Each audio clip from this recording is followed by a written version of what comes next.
ရှင်ညနေတရအလင်းပြသူ39နှစ်ပြည့်မွေးနေ့တညတာပထံပြီးတဲ့အခါမှာတန်ဃာတော်ဒီ၄ပါးလောက်စုပြီးတော့ဦးဇင်းတို့မှန်ပြတောင်စီတော်ကိုတွားရပြီးတော့ဖူးမြော်ပါတယ်တိုက်ကြီးနဲ့ဆိုရင်တော့ဖြင့်မိုင်20ကျော်30လောက်တော့ဝေးပါတယ်နိုင်ဝက်ခန့်လောက်သွားရပါတယ်လမ်းကလည်းကွန်ကရစ်လမ်းဖြစ်တဲ့တချို့နေရာတွေမှာကတ္တရာလမ်းလည်းရှိပါတယ်တွားရတာလမ်းဖြောင်းဖြူပြီးတော့လမ်းဘီနာမှာတော့တောင်ရှုခင်းနေနဲ့ရှိတဲ့အတွက်ကြောင့်အင်မတန်မှတာယာအေးချမ်းပြီးတော့ကြီးလက်ဒေသရဲ့အငွေ့သက်တွေရပြီးစိတ်လက်အပန်းဖြေစရာလည်းဖြစ်ပါတယ်ဖះလည်းဖူရင်စိတ်ရဲ့လန်းဆန်းမှုကိုလည်းရကျင်တဲ့သူတွေအတွက်ဒီတိုက်ကြီးမြို့နယ်မှန်ပြတောင်ကိုသွားမယ်ဆိုရင်လည်းရပါတယ်ဦးဇင်းတို့သွားတဲ့လမ်းမှာလည်းပဲဖះဖူပုံကိုယ်တွေလည်းတွေ့ရပါတယ်တချို့ကတော့ဖြစ်3ဘိန်းဒီနဲ့သွားတာဖြစ်ပြီးတော့တချို့တွေကလည်းဆိုင်ကယ်တွေနဲ့သွားကြပါတယ်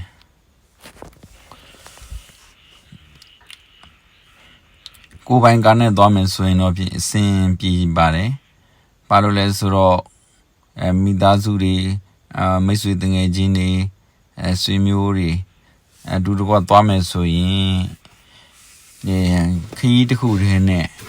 တနေ့ထဲပြီးတော့ပြန်မယ်ဆိုရင်လည်းပဲပြန်လမ်းတာတဲ့အတွက်ကြောင့်သွားလို့လာလို့ပြန်လို့ကောင်းတဲ့နေရာလည်းဖြစ်ပါတယ်နောက်ပြီးတော့ရန်ကုန်မြို့နယ်လည်းမနီးမဝေးဖြစ်တဲ့အတွက်ကြောင့်စိတ်လက်အပန်းဖြေမှုကိုလည်းပဲရစေပါတယ်နောက်ပြီးတော့ဗုဒ္ဓဘာသာဝင်သူတော်စင်များဟာဘာသာရေးကိုအားပြုတဲ့အတွက်ကြောင့်ကုသိုလ်လည်းဖြစ်စေပါတယ်ဘုဒ္ဓတွေကိုလည်းရရှိစေပါတယ်ဦးဇင်းတို့အခုမှန်ပြတောင်သွားရင်းနဲ့ဒီမှန်ပြတောင်မှာသတင်းသုံးနေတဲ့ဆရာတော်ဦးဇဝနာနဲ့လည်းတွေ့ဆုံခွင့်ရပြီးတော့ဆရာတော်စီကလည်းပဲပြန်လဲပြီးတော့ဒီမှန်ပြတောင်ရဲ့တမိုင်းအကျဉ်းဒီဘုဒ္ဓတွေကိုလည်းပဲကြားနာကြည်ညိုခွင့်ရခဲ့ပါတယ်ဒါကြောင့်မလို့ဦးဇင်းတို့ဒီသွားမယ်ဆိုရင်သွားလို့ကောင်းတဲ့နေရာဖြစ်ပြီးတော့အဲ့ဒီမှန်ပြတောင်ရဲ့အနီးဝန်းကျင်မှာနိုင်ဝက်ခန့်မှာလည်းပဲရေတကုံတွေရှိတဲ့တောင်တွေရှိပါတယ်ဒါတွေကိုလည်းပဲဒါလူပုဂ္ဂိုလ်တွေကသွားပြီးတော့ရေတွေပါတွေသွားကစားမယ်ဆိုရင်လည်းပဲမိမိတို့အတွက်စိတ်လက်အပန်းဖြေစရာကောင်းတဲ့နေရာလေးတစ်ခုဖြစ်ပါတယ်ဒါကြောင့်မို့ဦးဇင်းတို့ဆရာတော်တွေစုပြီးတော့မှန်ပြတောင်ကိုသွားရောက်ပြီးတော့ဒါသွားရောက်ကြည်ညိုဖူးမြော်ပြီးတော့စိတ်လက်အပန်းဖြေစရာလေးတစ်ခုကိုဖန်တီးခဲ့ပါတယ်။ဘာကြောင့်လဲဆိုတော့ကုသိုလ်ဆိုတာကကျောင်းမှာနေရင်လည်းရပါတယ်။အိမ်မှာနေရင်လည်းရတယ်။ဒါပေမဲ့လည်းအပြင်သွားရင်လည်းပဲကုသိုလ်ဖြစ်သွားတယ်ဆိုရင်လည်းပဲဒါကုသိုလ်မြောက်ပါတယ်။ဒါကြောင့်မလို့အပြင်သွားတာဟာကုသိုလ်ကိုရှေ့တန်းတင်ပြီးတော့ဖျားဖူးအနေနဲ့သွားမယ်ဆိုရင်ကိုသွားတဲ့ခရီးစဉ်ကကောင်းမြတ်တဲ့တမန်စန္ဒကုသိုလ်ခရီးစဉ်ဖြစ်တဲ့အတွက်ကြောင့်ဖျားဖူးသွားတဲ့လုပ်ငန်းတွေဟာလည်းပဲအင်မတန်ကောင်းတဲ့လုပ်ငန်းလို့ဦးဇင်းတို့ကတော့ထင်မြင်မိပါတယ်ဒါကြောင့်မလို့ဦးဇင်းတို့အခုလိုမျိုးခဏတာသွားလို့ရတဲ့မှန်ပြတောင်စီတော်ကိုတန်ဃာတော်များစုဝေးပြီးတော့သွားရောက်နေပါတယ်ဒီလမ်းလေးကိုသိကျင်နေဆိုရင်အခုဦးဇင်းတင်ထားတဲ့ဗီဒီယိုလေးကိုကြည့်ပြီးတော့ဒါမိမိတို့သွားမယ်ဆိုရင်သွားလို့ရတဲ့ခရီးစဉ်ဖြစ်တဲ့အကြောင်းမိမိတို့သုံးသက်ဆင်ခြင်လို့ရပါတယ်လို့ဦးဇင်းကတိုက်တွန်းပါတယ်အခုသွားနေတဲ့လမ်းကြောင်းလေးတွေကြည့်ပြီးတော့လည်းပဲမိမိတို့အတွက်သွားကျင်စရာစံထားလေးတွေဖြစ်ပါစေလို့ဦးဇင်းတို့ကရည်ရွယ်ပြီးတော့တင်လိုက်တာဖြစ်ပါတယ်တချို့ကမရောက်ဘူးတဲ့အတွက်ကြောင့်ဦးဇင်းတို့ရဲ့ဒီရန်ကုန်တိုင်းတွင်းမှာရှိတဲ့နေရာတွေကိုသွားလို့ရမှန်းမသိတော့မသွားရဘူးလို့ထင်ကြပါတယ်သွားလို့ရမှန်းသိပေမဲ့လည်းဘယ်လိုသွားရမလဲဆိုတာလည်းမသိကြပါဘူးဘယ်လိုသွားပြီးတော့သွားလို့ရမှန်းသိပေမဲ့လည်းပဲနေရာဒေသဘယ်လိုအေးချမ်းမှုရှိရလားသွားလာရအဆင်ပြေရလားဆိုတာလည်းမသိကြပါဘူးဒါကြောင့်မလို့ဦးဇင်းတို့ဒီလိုမျိုးလေးတင်ပေးလိုက်တော့လည်းပဲသွားခြင်းတဲ့ပုံကိုယ်တွေအတွက်ဒါဆုံးဖြတ်လို့ရတဲ့စိတ်အခြေအနေတစ်ခုဖြစ်သွားပါတယ်အခုလည်းပဲဦးဇင်းတို့သွားနေတာဘာမှ နောက်ရှက်အဟန်တာတွေမတွေ့ပါဘူးလမ်းကျော်မှာရှင်းလင်းပြီးတော့ရန်ကုန်မြို့အတွင်းဖြစ်တဲ့အတွက်ကြောင့်စိတ်လက်ပေါ်ပါစွာလည်းသွားလို့ရပါတယ်နောက်ပြီးတော့တနိတာခရီးအနေနဲ့လည်းသွားလို့ရပြီးတော့ကြီးလက်ဒေသရဲ့အငွေအသက်တွေတောတောင်ရီမီရဲ့အငွေအသက်တွေကုသိုလ်ကိုဖျားကိုအာယုံပြုပြီးသွားတဲ့အတွက်ကြောင့်ကုသိုလ်ရဲ့စိတ်ရဲ့အခြေအနေတွေကြောင့်အမတန်မှကောင်းတဲ့ခရီးစဉ်လေးဖြစ်ပါတယ်လို့ဦးဇင်းတို့ကပြောကြလိုပါတယ်အခုသွားနေတာကမှန်ပြတောင်ဖြစ်ပါတယ်လမ်းကလည်းကောင်းနေပါတယ်18ပေကားနေစီးစာလွတ်လွတ်လပ်လပ်ဆောင်လို့ရတဲ့လမ်းဖြစ်ပါတယ်ရှေ့နားမှာဆိုရင်ဦးဇင်းတို့မှန်ပြတောင်ကိုရောက်တော့မှာဖြစ်ပါတယ်မှန်ပြတောင်ဒီကနေပြီးတော့ဒီတိုက်ကြီးမြို့ပြင်လမ်းကနေပြီးတော့သွားရတာပါဦးဇင်းတို့ကတော့တိတ်ပြီးတော့မပြောတတ်ပေမဲ့လည်းတိုက်ကြီးမြို့ကိုရောက်ပြီဆိုရင်မှန်ပြတောင်ကိုသွားလို့ရတဲ့ပုံကိုယ်တွေတန်းလမ်းညွန်နေကိုမေးလို့ရပါတယ်ဥပမာမြို့ကန်တွေကိုလည်းမေးလို့ရတယ်ဆိုင်ငယ်သမားကယ်ရီသမားတွေမေးပြီးတော့သွားလို့ရပါတယ်ဒါတွေကတိတ်ပြီးတော့လူမသိတဲ့နေရာတွေမဟုတ်ပါဘူးတိုက်ကြီးမြို့မှာဆိုရင်မသိတဲ့လူမရှိပါဘူးမရှိတဲ့အတွက်ကြောင့်တိုက်ကြီးမြို့ကိုရောက်ပြီဆိုတာနဲ့မှန်ပြတောင်ကိုဘယ်လမ်းသွားလဲလို့ဆိုမေးပြီးတော့သွားလို့ရပါတယ်နောက်ပြီးတော့လည်းပဲလူသူပြက်လက်ပင်မဲ့လည်းပဲအန်ဒီရဲ့တစုံတရာမရှိတဲ့နေရာတွေဖြစ်ပါတယ်ဒါကြောင့်မလို့သွားမယ်ဆိုရင်စိတ်လက်အေးချမ်းပြီးတော့ပေါ့ပါနဲ့မိသားစုလိုက်သွားလို့ရပါတယ်ဒီမှာမှန်ပြတောင်ကိုတက်မဲ့လမ်းခွဲနားကိုရောက်ရွာတွေကိုရောက်နေပါပြီဒီရွာရဲ့အရှိနာဆိုရင်ဦးဇင်းတို့မှန်ပြတောင်ကိုတက်ဖို့အတွက်လမ်းဖြစ်ပါတယ်လမ်းတွေကလည်းပဲညီညာပြီးတော့ရှင်းလင်းပြီးတော့ဖြောင့်တန်းနေတဲ့အတွက်ကြောင့်ဒါသွားတာအန်ဒီလည်းသိမရှိပါဘူးမိသားစုတွေသွားမယ်ဆိုရင်လည်းပဲဒီလေကောင်းလေတန်းတွေရတယ်စိတ်လက်ပန်းဖြစ်မှုတွေရတယ်နောက်ပြီးတော့မိမိတို့ရဲ့မြို့မှာမုန်းကျက်နေတဲ့စိတ်တွေကိုဒီတောတောင်ရေမြေသဘာဝနဲ့စိတ်ကိုအပန်းဖြေပြီးတော့သွားမယ်ဆိုရင်လည်းပဲသွားလို့ရပါတယ်ဒါကမှန်ပြတောင်ရဲ့တောင်ကြီးမှာရှိတဲ့ရွာလေးတွေပေါ့နော်ဒီရွာလေးတွေကမှာဒီမှန်ပြတောင်ရဲ့ဝန်းကျင်မှာတဲ့သမားတွေလည်းရှိကြပါတယ်တောင်ရလယ်လုပ်တဲ့ပုံကိုယ်တွေလည်းပဲရှိကြပါတယ်မျိုးစုံပေါ့ဒီမိမိတို့ရဲ့ကြီးလက်မှာရှိတဲ့လုပ်ငန်းတွေကိုအသီးသီးလုပ်ပြီးတော့နေကြပါတယ်နောက်ပြီးတော့လမ်းပန်းကလည်းပဲတခြားနေရာတွေနဲ့မတူဘဲနဲ့ဖြောင်ဖြောင်တန်းတန်းနဲ့ရှင်းရှင်းလင်းလင်းနဲ့လမ်းနေရာလည်းပေါက်ပြဲတဲ့နေရာတိတ်မရှိပါဘူး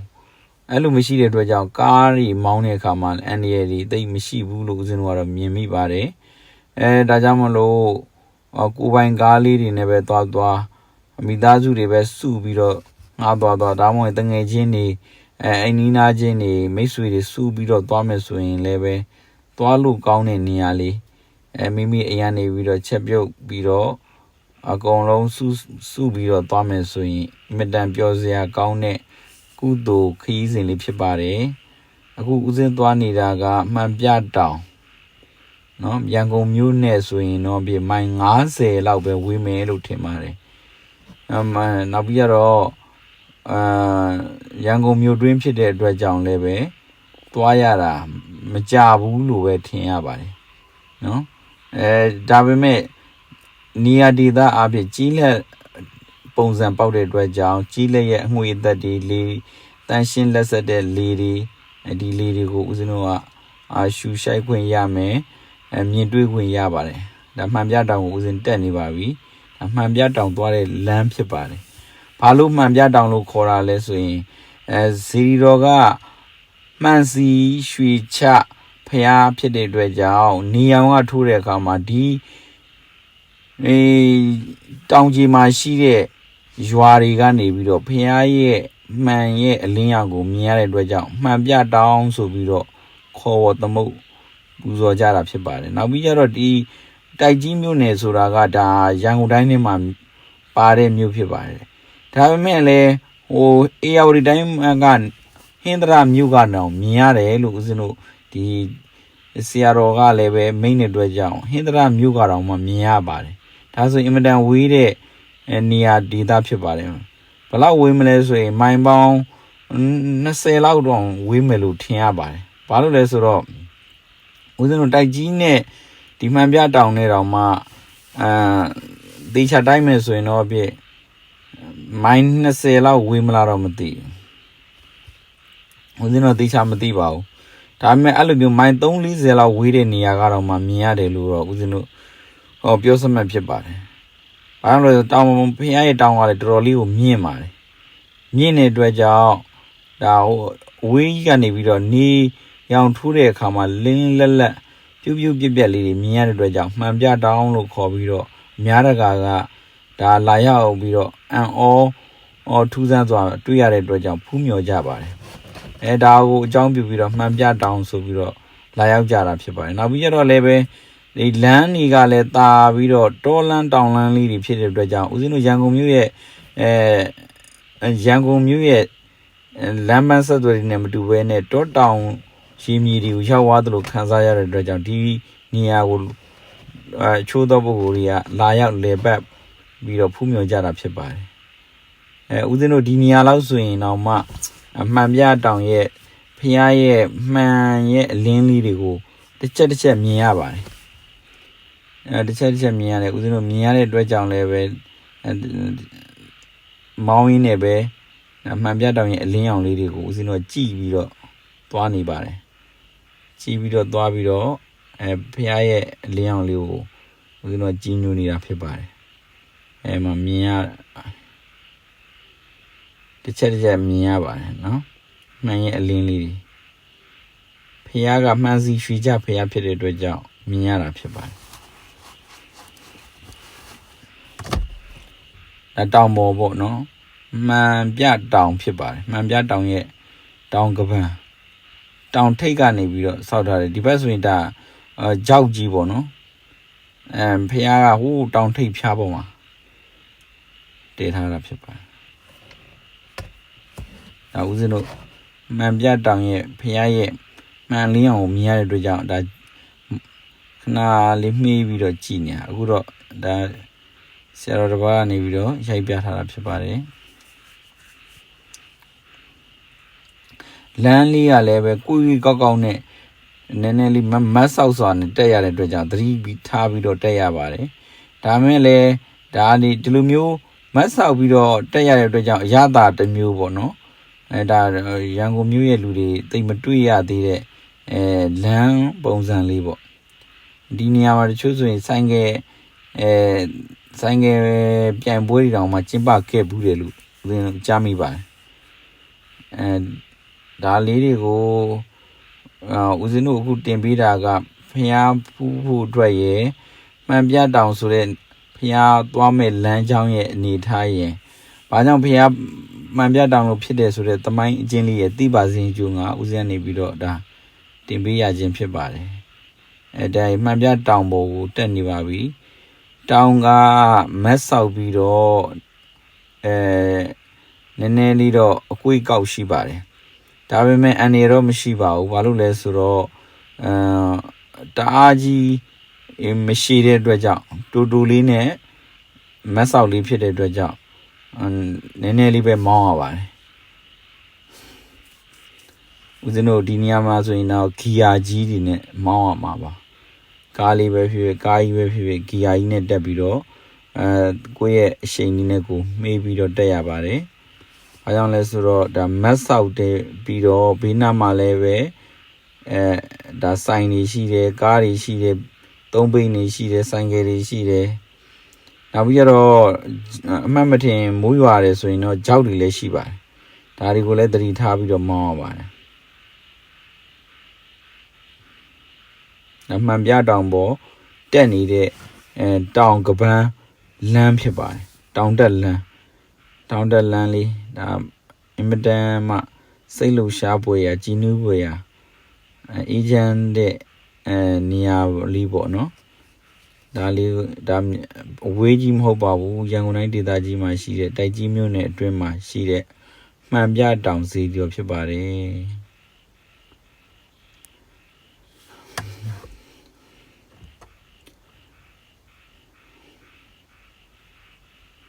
တောင်းတက်လန်းလေးရအင်မတန်မှစိတ်လက်ကြည်နူးစရာကောင်းတဲ့အနေထားလေးပါဒီတောင်မှန်ပြတောင်ကနေပြီးတော့ဦးဇင်းတို့ဆက်လက်သွားမယ်ဆိုရင်ရေတခွန်နေရှိတဲ့နေရာတွေရေတခွန်တောင်နေရှိပါတယ်အမှသွားပြီးတော့လူငယ်တွေရေတခွန်နဲ့ထိတွေ့ခြင်းတဲ့လူတွေအတွက်သွားလို့ရပါတယ်ဒီဘက်လမ်းကွဲရနေသွားရပါတယ်ဒီဘက်လမ်းကွဲနေသွားရပါတယ်ဦးဇင်းတို့ကတော့မှန်ပြတောင်ကိုစတက်ပါမယ်တခြားကားတွေတော့တက်လို့မရပါဘူးဆရာတော်ကားတွေတော့တက်လို့ရပါတယ်ဘာလို့လဲဆိုတော့သာသနာနေမည်ဖြစ်တဲ့ကြောင့်ဝတ္တကမည်ဖြစ်တော့သာသနာရဲ့ရှင်နေတော့ဖြတ်တန်းခွင့်ပြုပါတယ်အပေါ်ဦးဇင်းတို့မှန်ပြတောင်ကိုရှောက်ပါပြီမှန်ပြတောင်ပေါ်မှာ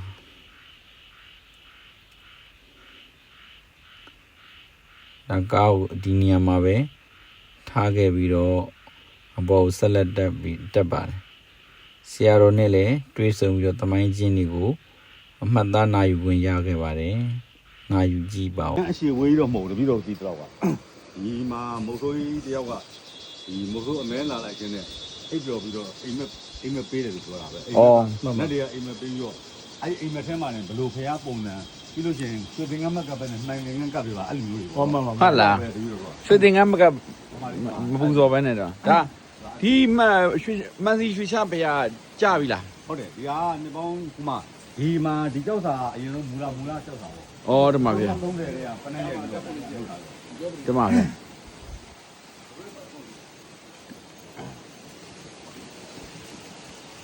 ပြန်ပြီးလို့မှနဲ့ကြောက်တာဒါမူလာကြောက်တာဒါမူလာကြောက်စာဒါမူလာကြောက်တာဩဓမ္မဗျာနောက်ပြီးတော့ဟိုဘက်မှာဆိုတိုက်ကုန်းနေရှိတယ်တိုက်ကုန်းနေရှိတယ်တောင်ဟိုတိုက်ကြောက်တုံးပေါ့တိုက်ကြောက်တုံးဓမ္မဗျာအဲ့ဒါဟိုဘုရားတကအဲ့မုဆိုးဘုရားတကကြီးကဘုရားတကကြီးကသူ့ရဲ့ဟိုနဲ့ရေထိုးဆက်နဲ့ထိုးတဲ့အချိန်မှာစက်ကအဲ့နဲ့ကျပြတ်သွားတာပြက်ကောမက်ကနစ်ခေါ်ပြီးတော့ပြင်တဲ့အခါကျတော့စက်ကလုံးဝအပြက်မရှိဓမ္မမရှိဘူးနောက်ကျတော့မှဝင်ပိုးပြီးပြောတာပေါ့အဲ့ဒါတိုက်သူတို့ရှိတယ်မလုပ်ပါနဲ့ပေါ့နော်ဓမ္မဗျာအဲ့ဒီမှာပြီးတော့ရဲ့ခုနဘာမျိုးတော့အဲ့ဒီမှာတိုက်ထဲမှာရှိတဲ့ဒီတွေကိုသူကတိတယ်လေဓမ္မဗျာတို့လည်းအရင်ဆရာတော်လည်းပြင်ညာတော့ပေါ့နော်ပြီးတဲ့အခါကျရွှေဒီငွေဒီမြလေးတို့ပြီးတော့အဲ့ဒီမှာဒီပေါက်ပေးထားတယ်ဒီလေးတွေကညံတော့2000လောက်ပဲရှိတယ်ညံတော့ပြီးတော့လက်ထက်မှာအတူချင်းပေါ်လာလို့အခုညံတော့9000လောက်ဖြစ်သွားတာပေါ့ဒီကျန်ကြီးလိုက်တာပေါ့ဓမ္မဗျာအဲ့မျိုးလေးဒီအခုတို့တွေကလည်းဝိုင်းပြီးတော့ဒီမှာပူညီပေးတာတွေတွေ့ရတယ်လေပြီးတော့လည်းပြီးတော့ဒီမှာ17ဘားမြောက်လောက်ဖြစ်သွားတာပေါ့ဒီမှာပုံထူးခြားမှုကဘာရှိလဲအဲ့လိုပေါ့ထူးခြားတဲ့ဟာတွေတော့အများကြီးရှိတယ်ဆရာဟုတ်ဒီလိုမျိုးသူသရဏအားကောင်းတဲ့လူလာတော့တရားကျင့်ရင်လည်းဒီမှာပုံကိုယ်တွေသူတို့မြင်ရတယ်ပါညာပြောတာလေအဲ့လိုဓမ္မဗျာတော့တပည့်တော်တို့ကိုယ်တိုင်လည်းအဲ့လိုပေါ့တပည့်တော်တော့အရင်သိမပြအောင်တပည့်တော်ရှိတယ်ဆိုသိထားပြီးသားလေဓမ္မဗျာအဲ့လိုအချို့တွေတရားလက်ကျင်းနေညဘက်တွေစကားပြောသွားတာလေသူတို့ဘေးနာဖြတ်ချောက်သွားပြီးတော့အမွှင်းနဲ့လာတယ်အဲ့မျိုးတွေပေါ့ဓမ္မဗျာကြောက်မှုလမ်းမှုတွေရဲ့ပုံရင်ကြည့်တော့အရင်မပြအောင်ဓမ္မဗျာအဲ့မျိုးပဲရှိတယ်နောက်တော့အဲ့လိုပဲဒရေမမှန်တဲ့လူကြတော့လေအော်တိုမက်တစ်တော့လိပ်ပြမလို့မနဲ့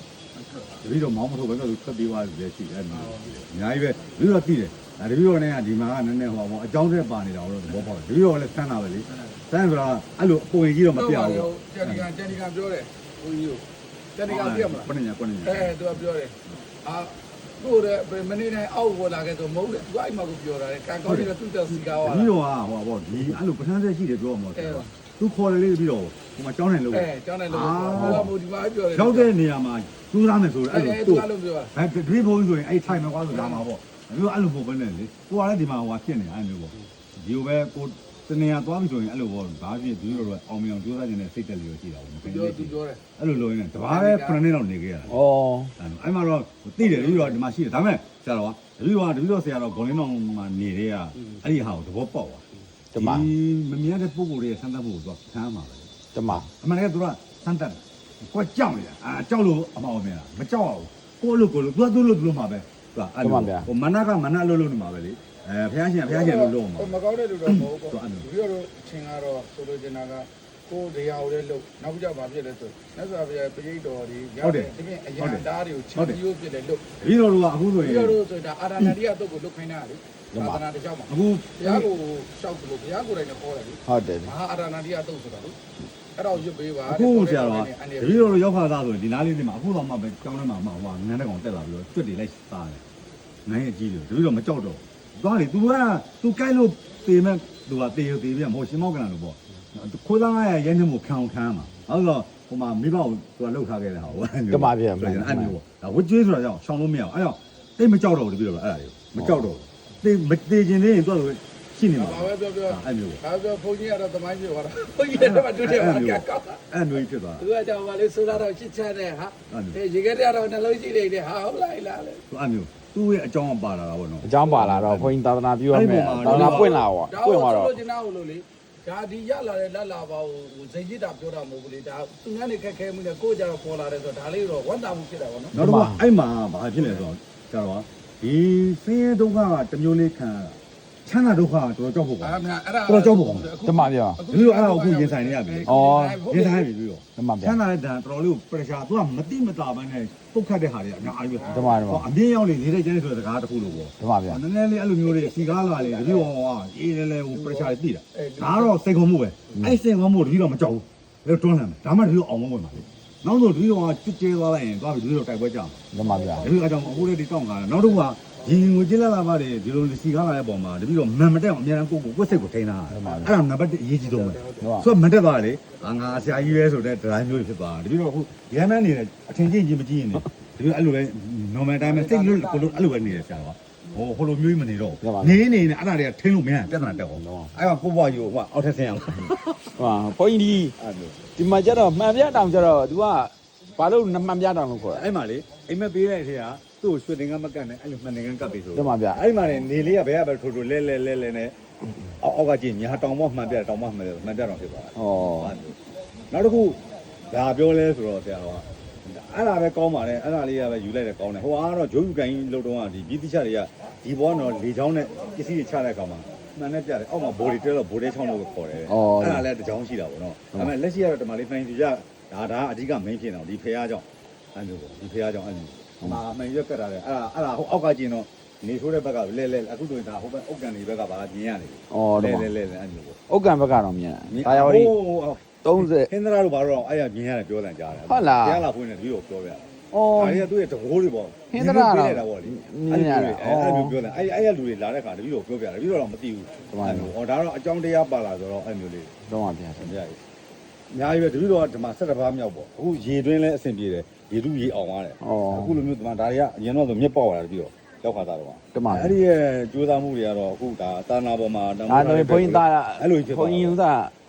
စင်ပြေဝါးပြီပေါ့သာသနာပြုရတာ ကျတော့တတိတော့မရှိတဲ့အချိန်တော့တဘာတဲ့နေရတာနည်းနည်းစိတ်လွတ်ကိုလို့နဲ့တရားအလုပ်တွေလုပ်ဖြစ်တယ်အခုကျတော့ဒီလိုတိုးတက်မှုပုံမှာတော့ဒီစိတ်ကိုပဲဒီလိုအရှင်ထင်းရတဲ့ပုံကမထိုင်ပြစ်တော့ဘူးသဘောပေါက်မထိုင်ပြစ်တော့ဘူးဒါပေမဲ့ခုနကပြောလို့ပေါ့ဟိုလျောင်းထိုင်ရက်သွားထိုင်တဲ့အလုပ်မလုပ်တော့ဘဲနဲ့သွားလာလှုပ်ရှားရင်းနဲ့ပဲအမှတ်ကလေးနဲ့နေပြီးတော့စိတ်ကိုထိန်းတဲ့ဒီအပမတာတရားကိုထားလိုက်တာပေါ့အဲ့ဒါလည်းတစ်မျိုးလေးဆရာ ဟုတ်တယ်ဟုတ်တယ် ထိုင်မှတရားမဟုတ်ဘူးလေမှန်တယ်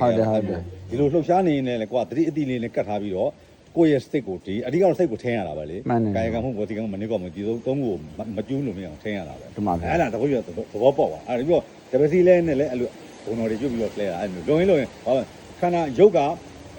လုပ်တစ်ခုလုပ်တယ်ဝေယဝဆတ်လုပ်တယ်စိတ်ကဘာဝနာတစ်ခုပေါ့ဗျာသမထဘာဝနာဝိပဿနာနှစ်ခုတစ်ခုအကျိုးဝင်နေဖြစ်နေပြီဆရာအဲ့လိုအဲ့ဒါတွေအဲ့လိုလဲပြီးတော့လှုပ်ရှားရင်လှုပ်ရှားရင်လည်းအဲ့ပါရမီလေးရရှိတော့အခုလိုမျိုးတွေဖြစ်လာတာတော်တော်ကြီးဟိုပါပေါ့ပူကြဖြစ်သွားတာပေါ့ဆရာ ပူတူးကြ လမ်းရဲ့နံပါတ်1နဲ့3ကိုဖြိုလိုက်တာလေလမ်းရဲ့မီးရဲ့ရေးရဲ့သူကမီးရဲ့ဖြိုလာမိအဲ့မှာရေးရလဲအောင်သွားတယ်ပြီးတော့ ဒီကလမ်းကောင်းသွားတာကအဆင်ပြေသွားတာပေါ့ အဲ့3ခုကအဆင်ပြေသွားလာမနေ့ကျောင်းနေပြန်ပြင်တော့မယ်ပြီးတော့ ဓမ္မတော့ အခုရရှိတဲ့အလူငွေတွေထူထားပြီးတော့အကုန်လုံးဒီမှာဒါတွေထုတ်တော့မယ်ပြန်ပြင်တော့မယ်ရှေ့ဟောင်းကျောင်းနေအဲ့မျိုးတွေနောက်တိန်နေနှစ်ထပ်တိန်ဆောက်တော့မယ်နောက်တစ်ဖြည်းဖြည်းအခုလိုတန်ဃာတော်တွေလာပြီးကျင့်ကြံတို့ကကြရင်အေးစင်းနေလို့ရအောင် ဓမ္မ ခု ပြော လက်ခတ်မှာတော့လောက်သွားမယ်နောက်ဘုန်းကြီးလက်ထက်ကျရင်တရားထိုင်တရားပြဖို့ ဓမ္မပြော ဒါကိုယ့်ရဲ့ဟိုရေချက်လေးတစ်ခုပေါ့ဆရာ ဓမ္မကောင်းပါတယ်ဗျကိုငပြောမြင်က အဲ့ဒါဆရာတော့တပင်တိုင်းလဲခေါ်တယ်စင်ချတော့လဲခေါ်တယ်နတ်ငါပြောလဲခေါ်တယ်သူကသူ့အဖီးလေးတွေကိုအဲ့လိုကြာဘက်လိုမျိုးအထဲထဲမှာအဖီးလေးရှိတယ်ဖွက်ထားတဲ့ပုံစံနတ်ဖွက်ထားတော့အဲ့နတ်ငါပြောလဲခေါ်တယ်တပင်တိုင်းတပင်ချင်းပဲပေါက်တယ်တပင်ချင်းပဲပေါက်တယ် တပည့်ပြီးမှ တပင်ချင်းပဲပေါက်ဒါတပည့်ကိုစိုက်ထားအောင်သူ့အစီရပေါက်တယ် ဟိုဘက်ဒီမှာသူကပြည့်ပေါက်ဟောဒါတွေကစိုက်ထားတဲ့အပြင်အောက်ကတယ်ဒီမှာ ပြောနေတမျိုးပါ အပြီးကအပြီးများ မပြောမယ်တော့ ဟုတ်ငပြောနေတမျိုး ဟုတ်တယ်ဗျအနောက်ကမွေးငါချက်ရမ်းကောင်းတယ်သူက မပြောဝင်းကချက်ပို့ကောင်းတယ် မွေးငါချက်ကောင်းတယ်အဲ့အိုတန်းဒီအပြီးကျတော့အစီများလို့စားမရအောင်သူက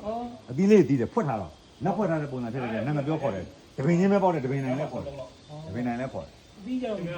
အတီးတီးတယ်ဟိုကတလိษံလေးစားတာပေါ့ငှက်ကလေးတွေရှင်းလေးစားတယ်အဲ့ဒီအစီကပြန်ပေါက်တယ်ဒီအပင်မျိုးမပွားဘူးအစီပြန်ပေါက်တယ်ဒါစိုက်တာမဟုတ်တော့ဘူးလားပေါက်တယ် ဒီကောင်ကဘိုးကြီးဟိုဓမ္မယုံ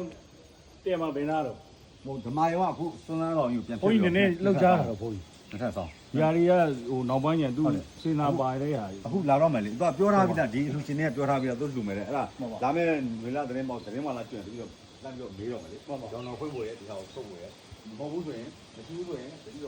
ဒီ မပြောပြင်ကထန်းဒနိပင်ဒနိသီးဒနိပင်လို့ပဲ ဘောကြတဲ့ဒီကတော့ဓာတ်ပဲကြီးတောင်းနေတာအဲ့လိုပဲစပိန်မဝါနာပါလို့နင်းလာရင်လည်းနာပြီးတော့ဒီမှာဒိဋ္ဌံသွားလိုက်တာဟုတ်ပါဘူးခုနေ့ကတော့350လာလူသွားတယ်သူဒိဋ္ဌံအောင်ရတယ်ဘာလုံလဲတော့ပြီးတော့မပြောပါဘူးအဲသူကရရင်အောင်ရင်အဲ့မျိုးတွေအများကြီးပဲရှိတယ်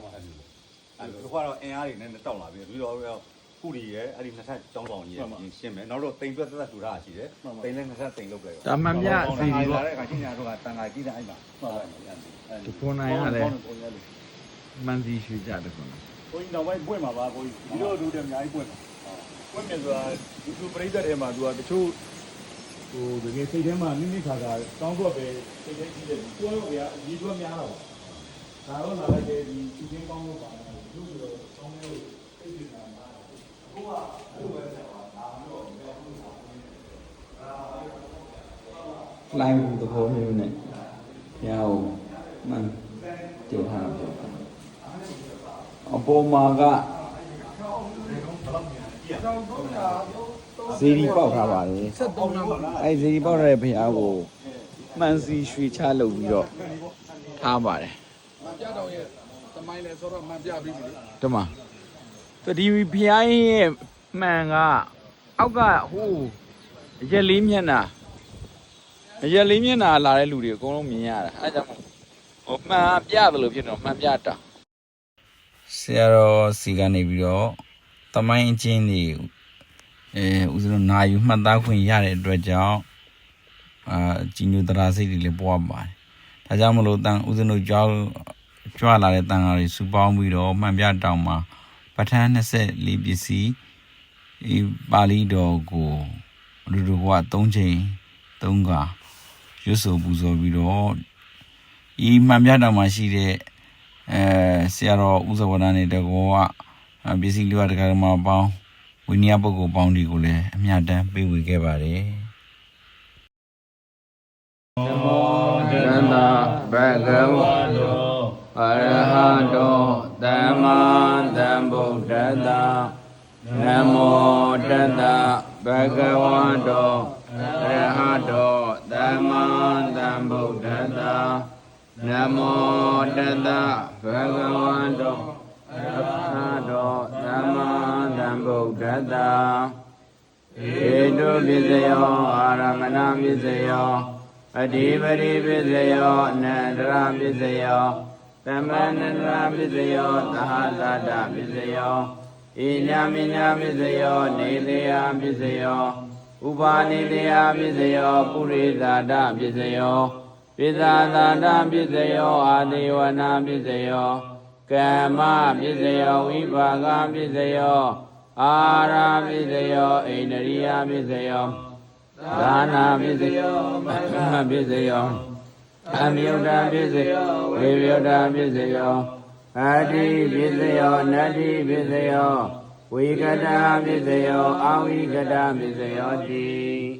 ဧတုပိစယောအာရမဏပိစယောအဓိပတိပိစယောနန္ဒရပိစယောသမန္တရပိစယောသာသတပိစယောဣညာမိညာပိစယောနေသေယပိစယောဥပနိသေယပိစယောဥရိသတပိစယောပိသသာတပိစယောအာတိဝနပိစယောကမ္မပိစယောဝိပါကပိစယောအာရာပိစယောဣန္ဒရိယပိစယော သာနာပစ္စယောမဂ္ဂပစ္စယောတံမြုဒ္ဓပစ္စယောဝိမြုဒ္ဓပစ္စယော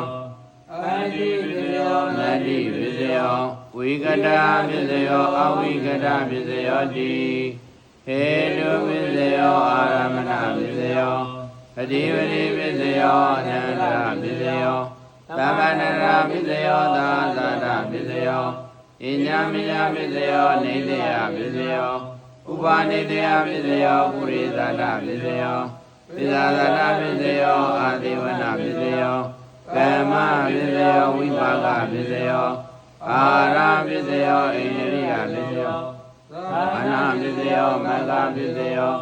သံယုဒ္ဓပစ္စယောဝိပယုဒ္ဓပစ္စယောအတ္တိပစ္စယောနတ္တိပစ္စယောဝိကတပစ္စယောအဝိကတပစ္စယောတိဣမေပုံညံအာသောတတနံဘာစီယမဣရမေပုံညံအာသောတတနံဘာစီယမဣရမေပုံညံအာသောကယံသဗ္ဗတတနံဘာစီယမသာဓုသာဓုသာဓု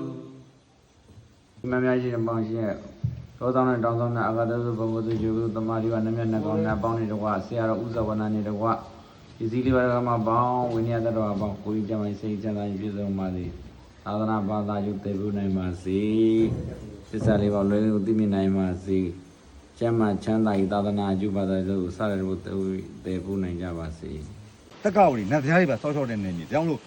88ရေခင်းတော့လည်းဘာမှမဖြစ်ဘူးအခုရေခင်းရလည်းဘာမှမဖြစ်ဘူး မှန်ပါဒီ ကို နား ဗစ်တော့လည်းအသေးတော့နည်းပါတယ် ကိုတို့ကနေတော့ ဒီမှာမသားတွေအများကြီးပဲမိသိကြလို့မနိုင်တဲ့ဟာယူဒီမှာအေးအေး ဒီတော့ကျွန်တော်မတရားမှတော့တွေ့အောင်ကိုယ်ကတော့ အဲ့လိုမျိုးရေကန်တက်ခံကောင်းတဲ့နေရာဒါဟုတ်တပည့်တော်လည်းအရင်တော့မသိဘူးတပည့်တော်ဒီနေသားပဲဒါပေမဲ့ရန်ကုန်မှာသွားနေပြီးတော့ဘုန်းကြီးတို့မှလာရင်လည်းဘုန်းကြီးတော်ဆရာတော်နဲ့နေရင်တစ်နှစ်လောက်ကြာတော့ဒီလိုအဲ့ဒါသိသွားဒီအလုပ်လုပ်ရင်လည်းဒီဖရာတရားအလုပ်လုပ်ရင်လည်း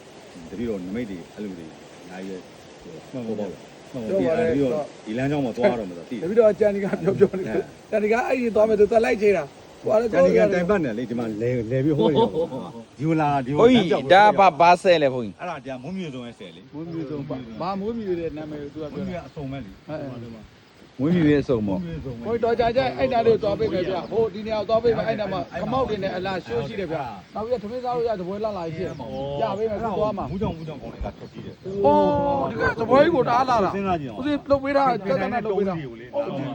ခိုးလာလားဟိုလှစ်ပြဒီလှစ်ပြလေအဲ့လို ပြမယ်ဦးစီးလုတ်ပေးတာတော့နီးနီးလေး အဲ့ခမောက်အောက်ကဖင်နန်ကုန်လေးပါရိုက်တော့ ခမောက်ကိုလေကျောင်းမှာလုတ်လို့ရချင်းချင်းနဲ့လုတ်တာခမောက်ချင်းဒီလိုအကြီးလေး ဒီဘူးလေလားဒီဘက်လေး တားမယ်အပြန်လန်းလေးလေ ခလို့အင်းစင်မှာရှိတဲ့တက်ကြောတည်တယ်လေ ဟုတ်ပါဝင်ကြီးတယ်ကြီးဦးနော် ဟုတ်ပါ ဝိဇာခေါင်ချုပ်အပဘုံမင်းကောင်ကြီးတဲ့ကဘာကြီးကြီးမြအောင်အတိတ်လွှမ်းစေရမယ်အတိတ်ထံအတိတ်ထံပြလမ်းညွန်ပြောဖို့ပြဒေါကိမာစာရီ ဆိုင်ဒေးခလုတ်တယ်အော်သူနာမည် မမီရတာတူဝင် ဆိုင်ဒေးခလုတ်စီက ပုံစံတူ မှန်ပါမှန်ပါ ကျယ်လေးခလို့ကဒါအင်းစင်မှာရှိတဲ့ကျယ်လေးခလို့ မှန်ပါမှန်ပါ အချိုးကြပုံစံတူကိုယူ ဣဇာဗုဒ္ဓဣဇာဗုဒ္ဓ ဒီကဘုရားကဟိုဘုရားဟိုဘု မှန် ရား ပါမှန်ပါ ဒါပေါင်းစုံဒီတော့ နောက်တော့ညီတော်ဖြစ်သွားတာ နောက်တော့ဒီတော့တဆူကိထနောက်တော့ဆိုရင်သူက ရှင်သေးတယ်ငွေလေးလည်းဖြစ်သွားတယ်နောင်တော်ညီတော်လည်းဖြစ်သွားတယ် ကျပါဘူး ဟိုဝါနောင်တော့ ကြ မှန်ပါ ငွေလေးဒီဒါဆွေချဆွေသေး 136တက်ဆိုတပြီးတော့ရမ်းဖြစ်တဲ့နှစ်ပဲ28နှစ်တောင်ရှိပြီ ဟုတ်တယ် 136တက်တပြီးတော့နေ အဲ့ဒါ36နှစ်တော့ဒီတော့ဖြစ်မယ် ဒီစီရီတော့28နှစ်အားစီကြမှာ အများမရတော့ကြာ 30မှာ 1 3က 30ပမာလို့ 1300 30မှာဘယ်နဲ့ရ 1330ဆိုတော့ 33လားမသိဘူး ပြီးတော့တက်တက်58လောက်ဖြစ်သွားပြီ58 59အဲ့ဒီရ 58 1330ဆိုတော့58 မာလေးအပေါ်မာလေးဥစဉ်တွေမှာမှန်စီချူချပုံစံလေး တော့ဒီမှာ ဟုတ်တော့ ဒီမှာ မှန်စီချူချပါလေ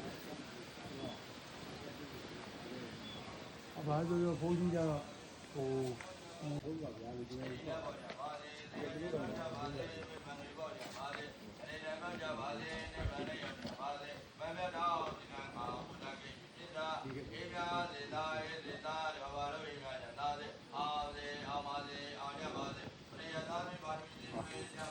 ဒါမကြီးပြီနော်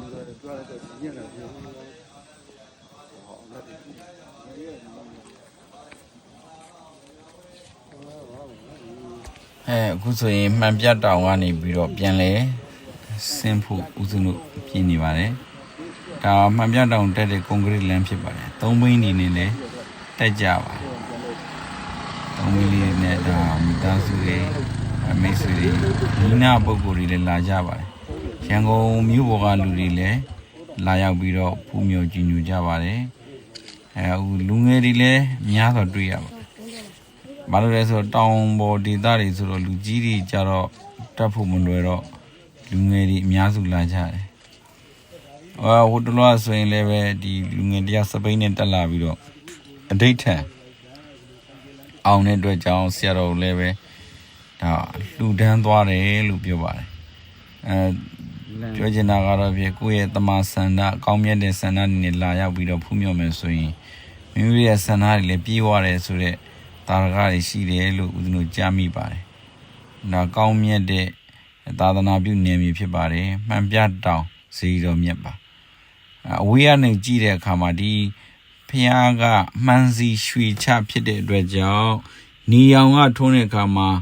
အဝေးကြီးကနေပြီးတော့မှန်တစ်ချက်ကိုနေထိုးပြီးတော့ပြလိုက်တယ်လို့လင်းလင်းလက်ကွင်းကွက်နဲ့မြင်ရတာဖြစ်တဲ့အတွက်ကြောင့်ထင်ရှားပါတယ်ဒါကြောင့်မထင်ရှားတဲ့အတွက်ကြောင့်အများပြည်သူကလည်းပဲမှန်ပြတောင်းလို့ခေါ်ပြီးတော့ဒီနေရာကိုဒါသာသနာနေမည်ဖြစ်တဲ့အတွက်ကြောင့်လာရောက်ဖူးမြော်ကြပါတယ်စိတ်ထဲမှာလည်းပဲဒီဘုရားကိုရောက်လိုက်လို့ရှိရင်အေးချမ်းပြီးတော့စိတ်ချမ်းသာမှုတစ်ခုကိုရစေတဲ့လက္ခဏာကိုတွေ့ရပါတယ်ဒါကြောင့်မလို့အများသူငါတွေကဒီနေရာဒီသာသနာမြေကိုလာရောက်ပြီးတော့လေပတ်ကြတာလည်းဖြစ်ပါတယ်ဒါဦးဇင်းတို့အဖွဲ့ရဆိုရင်ဖြစ်ဒီဦးဇင်းရဲ့သာသနာညီကိုတော့ဆရာတော်ဖက်ကူနာတို့အရှင်ဉာဏိဒရာအလင်းပြသူတိုက်ကြီးမြို့တယ်မြစ်တာအေးကြီးရွာနော်ကန်တာယာကျောင်းတိုက်မှာဒီနေတဲ့သတင်းသုံးတဲ့ဦးဇင်းရဲ့ညီတော်တတ်တော်39နှစ်ရဲ့မွေးနေ့ကိုကြွရပြီးတော့တညတာပဋ္ဌာန်းကိုပူဇော်ရင်းနဲ့ဒါပဋ္ဌာန်းပြီးတဲ့အခါမှာဆရာတော်ကနေပြီးတော့လိုက်ပို့တာဖြစ်ပါတယ်အပြန်လန်းဂုံးစင်းလေးဟာအင်မတန်မှဒါကြီးလို့လည်းကောင်းပြီးတော့စိတ်ထဲမှာလှုပ်ရှားစရာတခုတနည်းအားဖြင့်ဦးဇင်းတို့သွားနေကြလမ်းနေမဟုတ်တဲ့မြေပြန့်လမ်းနေမဟုတ်ဘဲနဲ့တောင်တက်ဂုံးစင်းလမ်းလေးလည်းဖြစ်တဲ့အတွက်ကြောင့်တမျိုးလေးဖြစ်ရပါတယ်ဒါကိုလည်းပဲဒါမြို့နေပြည်သူတွေအတွက်လာခြင်းစရာကောင်းတဲ့နေရာတစ်ခုဖြစ်ပါတယ်တတိထားပြီးတော့မောင်းရတဲ့နေရာဖြစ်ပါတယ်အစင်မပြေရင်တော့ဖြစ်ဗရိတ်တွေပေါက်တာတို့စလစ်တွေဖြစ်တာတို့ဆိုရင်အန်ဒီရတော့ရှိနိုင်ပါတယ်။ဘာကြောင့်လဲဆိုတော့ဂုံးကနည်းနည်းလေးမတ်ဆောက်တဲ့အတွက်ကြောင့်ဖြစ်ပါတယ်။ဒီနေရာမှာဂီယာကြီးတွေသုံးပြီးတော့ကားကိုကိုယ့်ရဲ့နိုင်နင်းတဲ့အရှိန်နဲ့ဆင်းပြီးတော့တွားရပါတယ်။မောင်းရင်လည်းပဲနိုင်နင်းတဲ့အရှိန်နဲ့ဂီယာကြီးနဲ့တက်ရပါတယ်။ဒါဆိုရင်တော့ဖြင့်အန်ဒီရဲ့ကင်းပါတယ်။အခုဦးဇင်းတို့တောင်ကြီးကိုရောက်ပါပြီ။ဒါမှန်ပြတောင်ကျောင်းတိုင်းဒေသကြီးတိုက်ကြီးခရိုင်တိုက်ကြီးမြို့အတွင်းမှာရှိတဲ့တိုက်ကြီးမြို့နဲ့နိုင်ဝက်လောက်မိနစ်20လောက်ဒီလောက်ပဲဝေးတဲ့စီဒီဖြစ်ပါတယ်အများသူငါကြီးညိုနိုင်ရန်အတွက်ဦးစင်းကနေပြီးတော့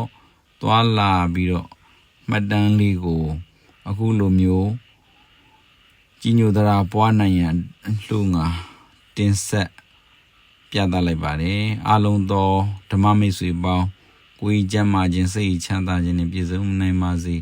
သာသနာဘာသာကျိုးတည်ဖို့နိုင်ပါစေသစ္စာလေးပါးမြတ်တရားလွယ်လင်းတကူသိမြင်နိုင်ပါစေအေးချမ်းသာယာစွာဖြင့်ဘဝခီတန်တရာခီကိုဖြတ်တန်းကူးမြောက်နိုင်ကြပါစေ